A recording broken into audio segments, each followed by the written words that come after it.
Good morning, grade 8s, and welcome to mathematics. Today we will be looking at types of angles.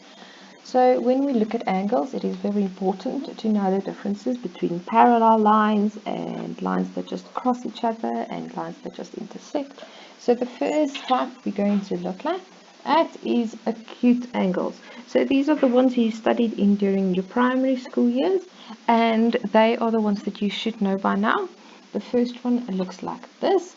And when we look at this tiny little small angle, we go, oh, cute angle, because it is small. Therefore, we could have the same reaction when it is a tiny little baby. Oh, cute baby. Awesome. So this is the easiest one to remember. Small angle, cute baby. Oh, cute. A cute. And that is angles that are all smaller than 90 degrees. The next one we have to remember is obtuse angles. So obtuse angles are not sharp angles, they are kind of like the opposite of that, and that is when they are being obtuse, they are making bigger jokes than what they know. So these are just flat jokes, they can't let a bubble pop, a balloon pop, they are flat, okay? And they are larger than 90 degrees but smaller than 180, so they're not quite flat like a straight line flat, but they are blunt, okay? The next one is right angles. This is the nice one to remember. It is the one when you sit up straight, when your parents tell you, hey, don't sit skew, sit upright. So therefore it is a right angle. It is perfectly 180 degrees and it is the proper way to sit, so that your back makes a 90-degree angle with your upper legs, then from your knees, at your knees make a nice little 90-degree angle, and then again at your feet, 90-degree angle. This is the way you should be sitting when you do your work. That is exactly 90 degrees. Just remember this one. We're going to use it again later. Then we have our reflex angles. Those are angles that remind us of this. And then we go, oh no, that is not normal to do that. Can you do that? Because I know I sure as well can't do that. And then this angle looks pretty much to what that lady is doing in the picture, and then we go, okay, well, neither is this angle. It is not normal. This doesn't even look like an angle. It just looks like a very skew line. So this is a line that is between 180 and 360 degrees. It crossed the point of being an angle of when it was 180 degrees. So this is like this woman. When we stand up straight, we look like a nice little flat line, and then when we go anything further beyond standing up straight, then it is not normal, then it is a reflex angle. A revolution, this is another nice one to remember because it looks like this. So if we look at our angles on paper, then this looks funny because nothing's happened. It is just a straight line with a little line there and arrows pointing. It doesn't really mean anything. Well, actually this means that this line stood up, turned around, went right around the point of origin and returned to its original position. And the perfect example for this is doing a revolution. When the earth does a full revolution around the sun, it completes a revolution of exactly 360 degrees. Then we start with our angles that rely on our parallel lines. So the first thing that we do when we get our sketches, besides reading the question, is taking our highlighters and looking for clues. The first clue normally is parallel lines. So when we get a set of parallel lines, then we do these. Okay, so the first one is our right angle.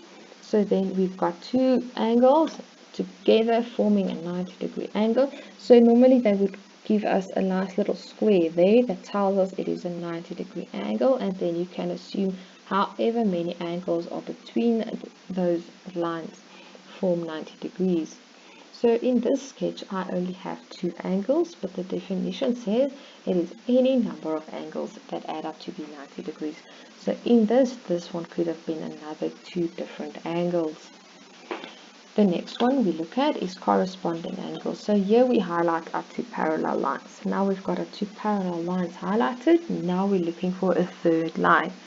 The third line is the line that intersects both parallel lines. and this forms an F. When you've got your F like this, the angle underneath your parallel lines next to your intersecting line is your corresponding angles.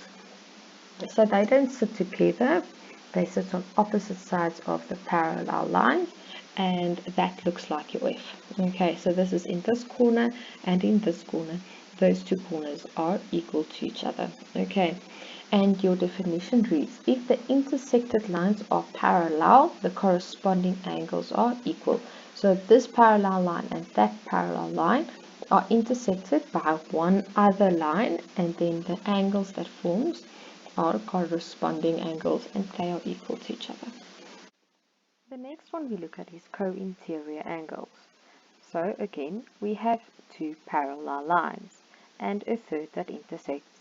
When this happens, we have a nice little U forming between the two parallel lines.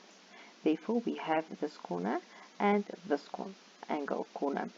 So when we look at these two and we compare it to what else we know that this one will be equal to that one. And if we just take those two into consideration, we know that together those two angles will be equal to 180 degrees because it's angles on a straight line. Therefore, we can assume that the angles that fall between the two parallel lines is equal to 180 degrees. So the definition is as follows. If the intersected lines are parallel, that line and that line are intersected by this third line and they are parallel, then the angles that form between these two parallel lines, that for the star and the heart, adds up to 180 degrees. So that is our U. The next one we have is alternate angles.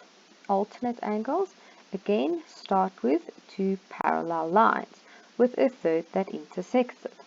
This time we have a nice little N that forms, but depending on which way your sketch is laid out, it can be two things. So we can have a Z or an N.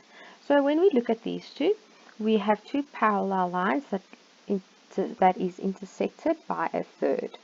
When that happens, the two angles that are on opposite sides of the line that intersects, but between the parallel lines are the same size. So if the intersected lines are parallel, therefore this one and that one are parallel, then the angles on opposite sides of the transversal, that is the line that intersects, are equal. Okay, so when you take this sketch and you turn it around its side, it will form a Z.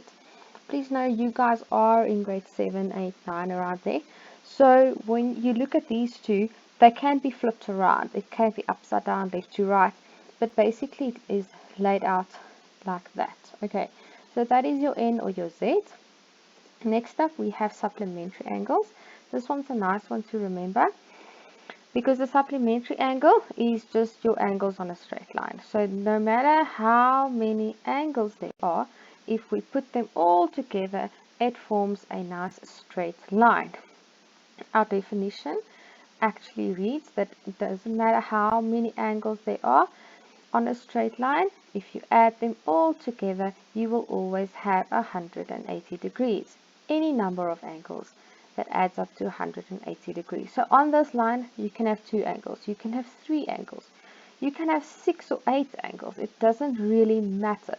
But as long as you can see that it is a straight line, then they will give you 180 degrees. Sometimes they swap it around. They tell you it is a straight line and you have to determine the angles. Sometimes they give you the angles and you can then assume it is a straight line. Okay, so that's your supplementary angles. Next up, we have our opposite angles. So our opposite angles is literally when two people stand opposite each other and they shake hands. They can't be next to each other and shake hands. They have to be opposite each other.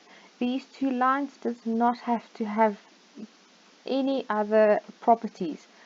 They are literally just two lines that intersect at a point, and wherever they intersect, then the two or four angles that are formed but the ones that are opposite each other are equal. So this star and this heart are not opposite each other, they are next to each other. But this heart and this heart opposite each other, therefore they are equal. Star, star, opposite each other. When two lines intersect, the angles formed opposite each other are equal to each other. Okay, that is your X. So basically the summary, we are going to have F, U, N, fun with X's. Okay, so fun X is my nice way to little rhyme to remember this. When you start with angles in a test or exam or investigation or whatever for the next 2-3 years, always start by doing the F, U, N dash X, do the properties on them, and then you have them. Then you can do your paper with it. Please do use color to highlight your parallel lines and your intersecting lines. Use different colors like I did here, yellow, green, blue, and red, to do the different angles so that you can see which ones are equal to each other. If you start, for example, on one side of the sketch and you say it's equal to there, and later you can see that it's equal to that one as well, make all of them the same color so that you can see the pattern that you've used. Okay, that is basically angles. Good luck. I know this is the difficult section at the start when you're starting all of this, but the more you practice and the better you start using your color, the easier it gets. Have fun.